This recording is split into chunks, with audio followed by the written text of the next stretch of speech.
Hello everyone and welcome back to another episode here on the Hermitcraft Mesified server.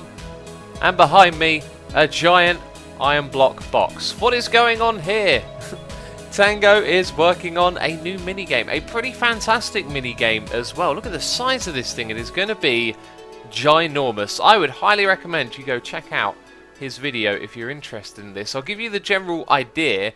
It's a Elytra flying game, which will happen all inside this giant box right here. The idea is that there's going to be chickens on a platform, and you've got to get them with a lead. You've got to leash them onto a fence post, and then they lay eggs, and those eggs will score you points. It sounds like it might just be one of the best games we ever get to play with Elytras. I mean, Elytra mini-games seem to be the thing at the moment, right? We've got the Death Star over here, now we've got another game popping up, and then there's the Secret Project as well, of course. You know the rules, don't talk about the Secret Project. But I've been so busy with that I've actually used up all of my picks. Look at this. Craziness, right? And I've done that several times, so I've really been hard at work, and we are going to go over to the gold farm in order to repair our picks. And that's not just to kill two birds with one stone, which is such a cruel expression. Yes, we get gold as well as XP, but I've been going to the Enderman farm, and I've got to say, this is so much faster and more convenient as well. The Enderman farm always takes me an age to repair all of my picks, whereas here, you come over here, you put two of them on, you get rid of your armor, because of course, that's how mending works, and then you stand here for a little bit, before you know it, all your stuff's repaired. And there we go, about 3.5 minutes, and all of my picks are repaired. How nice is that? But yeah, we're also here to do some crafting as well. As I've done before, I've shown you, I need to stock up my shop. So I've got some golden carrots up in an ender chest here, and we're going to be crafting them to golden carrots. So, restocking the shop, as you would expect. Fireworks are apparently going off nearby, and I'm going to keep a stack for myself. So all of these, by the way, have 9 golden carrots in each, so we're doing good. These are some profits from our various shops, and these profits right here are from the Expo shop, and these are profits that I didn't actually want to make. You see, we tore down the Expo shop, but I forgot to take my bows off sale, and we had a whole bunch of Expos there that hadn't sold for ages, and they have these enchantments on them. Can you tell while I'm upset about selling these things? Because you can no longer put infinity and mending together on a boat, and that's exactly what we were selling. So someone beat me to the chase. They were smart enough to head over there and buy those, because you can no longer make them. So very valuable stock that has been sold. And do you know what? I rather would have had the bows than the diamonds, but hey, I wasn't quick enough, so there you go. So the last episode, I spent a lot of time running up and down these stairs, getting into the area down below. After a while, though, I thought to myself, there's a little drop over the side here that I built, and I actually worked on it, and yet I forgot about it. This is an easy way to get down below, and we can walk through the paintings that are here, because I put them on the signs. Now, in the video, I tried to do this, and all you have to do is shift click on the sign, as many of you told me about. If I replied to you saying, nope, tried that, doesn't work, I apologise, I could have swore I shift clicked on this to try and put down the painting. Now that looks weird when it's the same one next to itself. I reckon what I accidentally did is control click or something like that. Anyway, our secret entrance here is done. That looks so much better. We got one on the other side over here as well. That is fantastic. I really love the idea of that. And hey, if ever we needed more secret entrances, this is the place to put them, because there are paintings everywhere. Anyway, we're going to be working on the Nether Wart farm this episode. As you probably would have guessed, it was our sort of lead-up project in the last episode, building this tunnel. And it's probably the title of this video as well. It's probably no secret at all, is it? Hopefully it's daytime outside. Looks like it's night, which might mean there are some baddies about. Spider, why'd you ruin my sleep? I was about to have a nice little slumber. So that is why I brought the bed with me, because we're going to be working out here a lot. We have to dig a big hole going down into the ground. And looking at this area here, we have got plenty of space to work with, which is fantastic. I wanted to come over here, scout out this area, figure out what's going on, because we're going to be doing a little bit of TNT duplicating. You might think it's a little bit cheaty. For someone who's played this game for a long time, it is a nice convenience as it will help us dig a hole over here. So we're going to build a little contraption that will duplicate TNT over and over again and drop it down below us, which means that we can blow up this little bit of land going all the way down into the ground, and that will hollow out a massive vertical space in which we're going to build our Nether Wart farm. So this TNT duplicating thing that we're going to use was put together by Methods and Ilmango. They have made a fantastic video on how you can use this with flying machines to dig out enormous areas of land. I'm sure that sounds very appealing to many of you, so in the description box you can find a link to their channel. Of course, be sure to go over there and check out how they put this all together. We're going to use a single TNT duping machine and we're going to drop it into 9 different places in total. So when I say single, what I actually mean is 9 of them, but 9 singular designs, right? Now the TNT, when it gets down to the stone level, because this is hardened clay, I believe that has less blast resistance, the stone is going to get mined out in like a 5x5 area, which is 1 block bigger in each direction than these little markers that I've put down. Now the overall area I want to be slightly bigger than 15x15, so there's this gap in the middle which is probably going to get missed by the TNT, and so we'll be left with a little bit of digging, but that shouldn't be too much of a problem. We can throw down a beacon and take care of that. So what we're going to do is build our little machines and drop them into the center of this, and let's count as we pillar up. So that's 1, 11, 12. Right. The reason that I want to count how high up we go is because I want this to be far enough away that the TNT doesn't destroy the machine above it. 12 blocks should be more than enough. And you can see from up here, actually, it's nicely centered on this island, right? It's not a square-shaped island, but it seems to fit in pretty well. Right, building this might be a little bit tricky. Yes, tricky is what it's going to be, because I want the TNT to be directly in the middle of this, which means we have to build it knowing where the TNT is going to end up. So over by 1 block should be good. I am also building this in a different order to the tutorial video, so there's a good chance I could mess something up here. We need a detector rail. We're also going to need a sticky piston. Important thing here, this sticky piston's first action needs to be to push, so we need to have it right there. Okay, now that block there is going to get removed, and another block gets removed as well. You need 3 blocks like that, 1 at the bottom, punch those 2 out, put 1 there, and then you need a rail on this side. And I believe that's me doing it correctly, because I had a little bit of trouble doing this first time round. I went into Creative World and messed about and couldn't really get it to work. Let's also get these leaf blocks away from the contraption. I am missing one vital thing. Preparations is a game of back and forth, it feels like, and I always manage to miss something. Thanks to our wonder shulker boxes, we never have to go too far anymore. Bam! That was a pro shot. Right, and we put this thing here, and fingers crossed that it's going to work. Oh, jeez, I've done it again. I haven't brought a power source. I'll never learn, will I? And teleport. Bam. Oh, that's fun. Alright, here we go. Redstone block. Please don't blow everything up. Then we need to unpower it, and we need to pick up the redstone block again. So this probably wasn't the best choice of a power source. Okay, let's put a few leaf blocks around here so we can get closer to it. Right, so this one is the one that duplicates. Yes, it worked! And it dropped pretty much in the middle. Awesome. And then a little bit of delay, and there's your explosion. Right, so now we've got to do this again. I need to make my own, clock for this now. I need to make a little short and compact clock that can duplicate over and over again and keep dropping them down.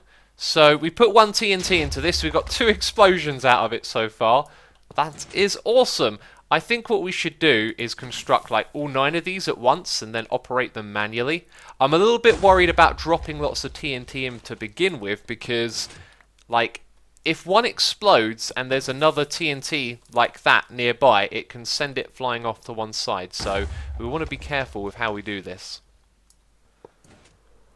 Okay, we've got 9 of these suckers in place now, and we need to land on here, which is going to be quite tricky. There we go, a little tumble roll with that, whatever you want to call it, tumble roll, just made that up. Yeah, we have 9 of these, and only one way to activate it, which is that lever over there, but they have all been directly positioned above those markers that we made down below. So now it's about how do we wire this up, and I think what I want to work with is a delay. So we will have redstone on top of a block above each of these pistons, and then to the side of that, which is going to be kind of... Actually, no, it's not. If I put a block there... There we go, that'll be fine. We're going to have a bunch of repeaters going along here, and the reason that this is higher up is just so we avoid the slime blocks. So we'll then have a block there, and then it will continue on this side. If I could, like, click on the side of the... There it is, bam. You'll see that that block there doesn't touch the slime block, so it's good to have other stuff attached to it, right? So the delay between two of these, at least going side to side, is going to be 5 repeaters by the looks of it, and then we'll put those all on the full delay. So then when we activate one of them, they're going to go off in a chain, and I'm hoping that that's going to be good enough that they all drop down and explode without causing a lot of problems. So what we'll do first of all as a test is just set off one of these and see how the delay is between them. Alright, let's see how it does. Down goes the first one.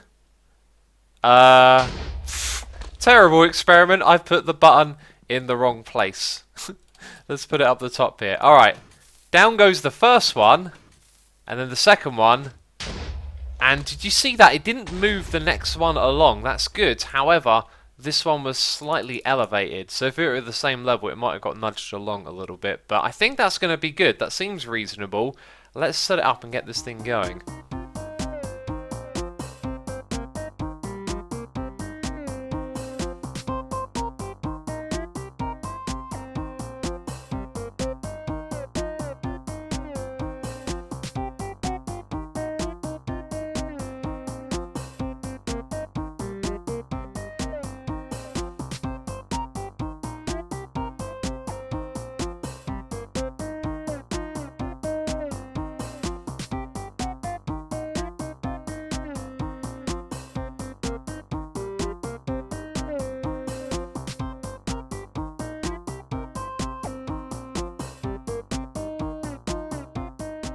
So that time lapse was fun to record. Oh yes, it was. Lots of different camera angles, getting the explosions from all sorts of different views, and only 3 of the clips that I recorded were on my hard drive. Complete mystery to me as to what happened there. You know, I've talked about this before. If any of you record videos as well, you just got to count all the times that it does work, you know. So it's really not that bad in the long run if you think about it, just a couple of clips. So that time lapse was a little bit shorter, as I said, you know, getting shots from different angles, but it's all the same thing really. It's just stuff exploding, which is actually a lot of fun in this game. And I really enjoyed it, but we've got to take this thing down now because I think the hole is big enough, and as much as I like this TNT duplicator, it has served its purpose.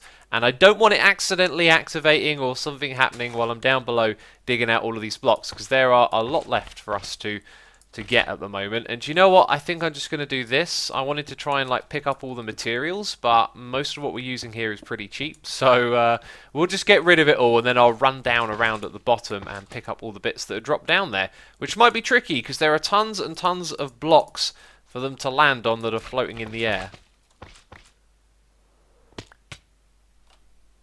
Well, I've been a derp. I flew too fast into the ground. You know, you can sort of land like that, but you have to spin around a lot more right before you land, and I completely misjudged that. But I have gone around and picked up all the items that were on the ground.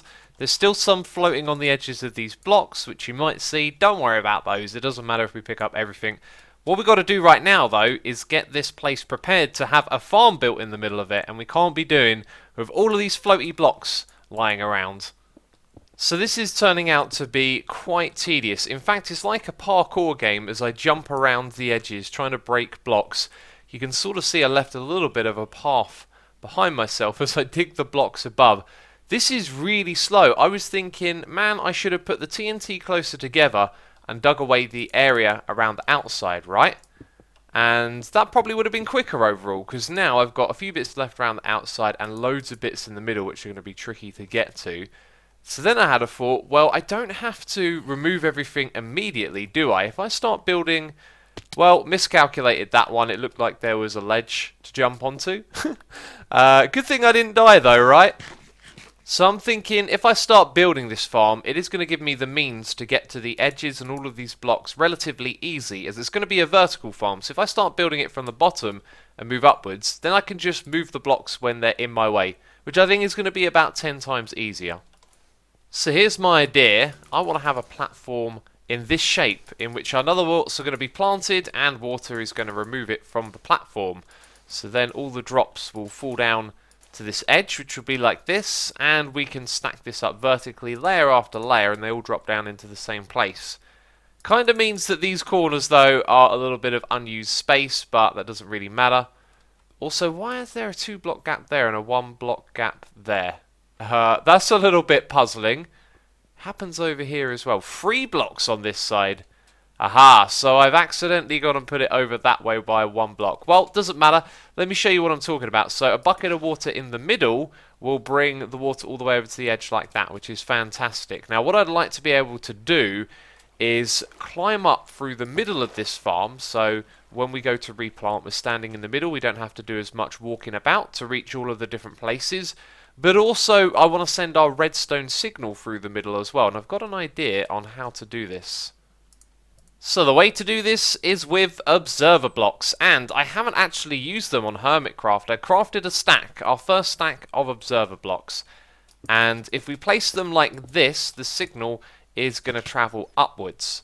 And that's not the way that I want this to work, because if the signal travels upwards, it means we activate the farm from the bottom. I want us to activate the farm from the top, because that's where we're going to arrive when we want to use it. The signal is going to travel downwards, and then we're going to go downwards replanting, and when we get to the bottom and we finish replanting, we can pick up all the drops that have been collected at the bottom as well. So it's got a nice organic flow, but when we place them like that, the easy way, they're actually going upwards. So what we need to do is place it the other way around. So we're going to break a couple of these and start placing them downwards. I think the first couple will be out of my reach. There we go, and the rest should be nice and good. In fact, I'm going to need to remove a little bit of this soul sand so we can go down there and put one at that height. So let's put a dispenser at the bottom, and then I need a way to activate that one at the top. That, I think, is going to be perfect. So we've got to listen for the click. There it is. And there it is again. That's the click of the dispenser. So we can send a signal downwards to the dispenser. Now, I'm going to remove this block, and we're going to put another dispenser here to show you that we can chain like multiple dispensers at once. In fact, I'm going to put a bucket of water here at the bottom. So now when we activate this, you see it made its way down to the bottom. It would have activated that one as well. Don't you worry. Problem with this is, though, if we have dispensers every other block like that, it means our floors would be here, and we need to be able to walk around on this floor. So you're probably thinking that spacing these observer blocks every other block would be ideal. Kind of would be, but we run into a little bit of a problem here. Yes, it gives us the space to move around underneath, but we won't be able to get from floor to floor, and here's the reason why. We're going to put our ladders on the back of these blocks. How clever is that, right? We're going to put them right here, except we can't put them on the observer block, which really sucks, because it means we can't space them out like that. As we're not going to be able to climb up, we're just going to get stuck in this gap right here. And coming up with a solution for this took me a little bit of time, not a terrible amount, and I really like this solution. It's actually something that I showed you, like, I think 1 or 2 episodes ago. And the solution is trapdoors, of all things. Can you believe it? And because of these trapdoors, we're going to be able to space our floors out like this. So the next one will be here, which means we can walk around in this space. We can also jump up and down, which is a little bit undesirable. We don't really need that space. However, it's necessary because we can only use one wooden trapdoor at a time. So what we have here is a dropper. Now, it's quite possible I could have used some other blocks, but if you just use a regular block like stone, it doesn't pass on the signal because there's no update. When you power this thing with the observer, it creates an update which changes the next one. So it's important to have the droppers there. And yes, that means it makes more noise, but the noise isn't something that really concerns me, because now what we can do is have a trapdoor, then a ladder like this, and as you can see, I can actually travel up it. Let's just place one there. In fact, let's remove that block at the top. I do have to press spacebar to get going. Look, if I hold down forward, I've then got to tap down spacebar, and we can go up and down like that, which is seriously cool, right? So you may be wondering, what happens to the water now? Well, if we grab the water and place it down like this, it'll spread slightly different. And it didn't go over to this space, which is something I didn't anticipate. And I think that's because when I messed around with this before, I was probably breaking and placing blocks and causing the water to flow into that space, which is like not doing at all now. Aha, that's how you force it to flow around to the side. Right, because I kind of pictured us using this little bit of space as well, so we would lose 2 bits there at the end and 2 bits over here as well, I guess, but it's not actually going to flow there, is it? So this entire strip right here wouldn't be used, which I don't think is a bad thing, really.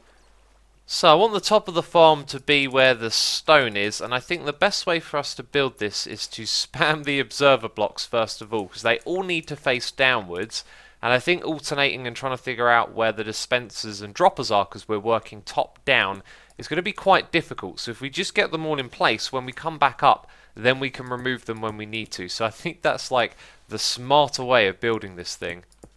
There's also this gap that we now have at the back to deal with, and I was thinking maybe we could use it as something that you fall down onto, and then the collection area could literally just be here. We could have a double chest or maybe 2 of them, and the hoppers around the edge just bring it over to this space, as we're going to use hoppers to collect all the items. But then I was thinking, well, do you really want to do that? Because if you try and fall down into this gap, you might accidentally clip the edge of one of the soul sand blocks and die if you don't have feather falling. I mean, it's quite a long way up, isn't it? So I think actually what we'll probably end up doing is just putting glass here, you know, so you can look down and see all the different levels, which I think would be cool. Anyway, all the observer blocks are in place, so now we've got to place the dispensers, and then what we'll probably do is stand here to place the dropper. So can the dropper face downwards? I've always got to check which one I'm placing. It can. Alright, that's good. Then the next one is going to be there. So now what I'll do is I'll place my soul sand, and then we can go around to the back. We can put in the ladders and the trapdoors. I need a few more spaces in my inventory here, don't I? And then we can climb up to the next one and repeat the process, because when we get here, what we're going to do is walk on the soul sand, and then we're going to, yeah, nip this one out and replace it with a dispenser.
Very cool music from the new IZOQ album, and as you can see I've set up a little bit of redstone here. This is going to chain the signal downwards, which is amazing. What we need to do though is send one update then another, so when we power this thing we need the redstone to stay on for as long as we want the water to dispense, right? So if I press this button, we've got this signal extender right here. The update has been given, so the water goes out and then the update is taken away.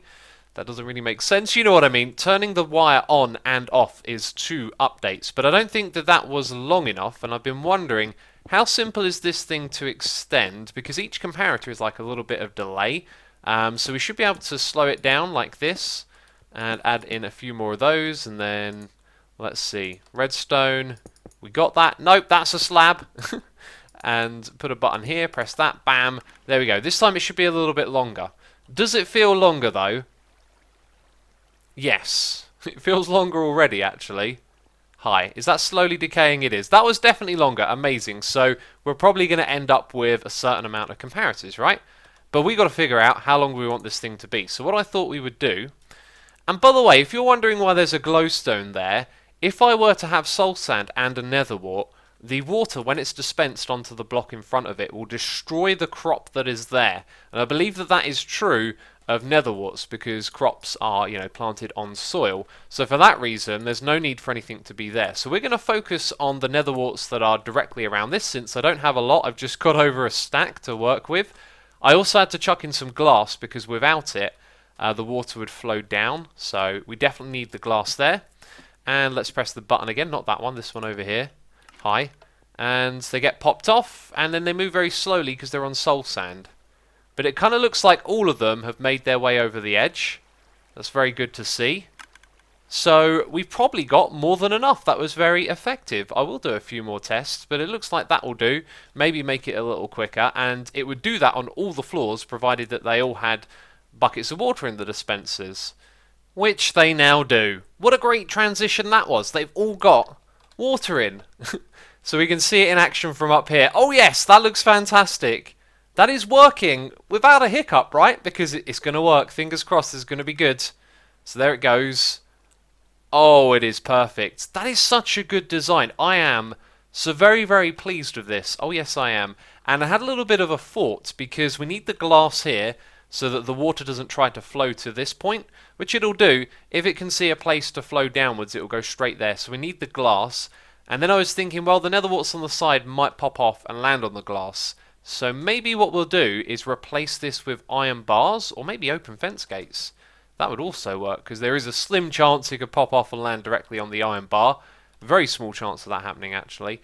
Yes, as we head down here now, you may have spotted it already, but I put a ring of hoppers around the outside. My original plan for this farm was to have a square box with some nice walls, some nice aesthetics done, I don't know what they'll be, but something interesting.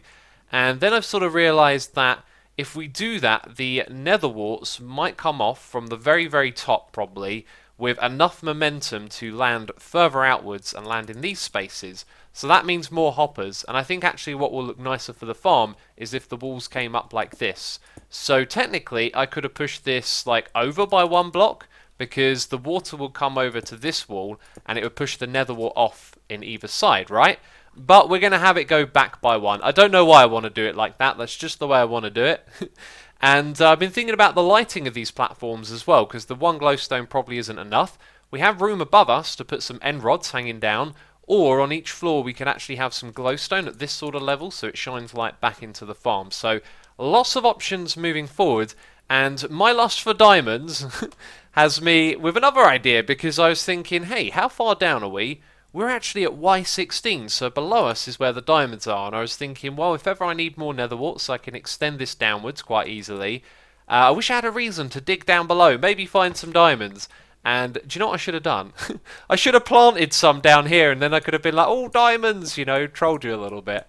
But we can dig down here, and we can have a little storage area at the bottom, so we won't need a lot of chests, but we could put a few of them stacked up, have a little room that looks cool down here, and then we can access all of our warts that we collect like that. So the farm has come together like extremely well. You've seen the whole idea, and all that's left is a couple of like redstone tweaking here and there up the top, creating an entrance, building the walls. We're pretty much down to the aesthetics of the project now. Oh, go on! Go on!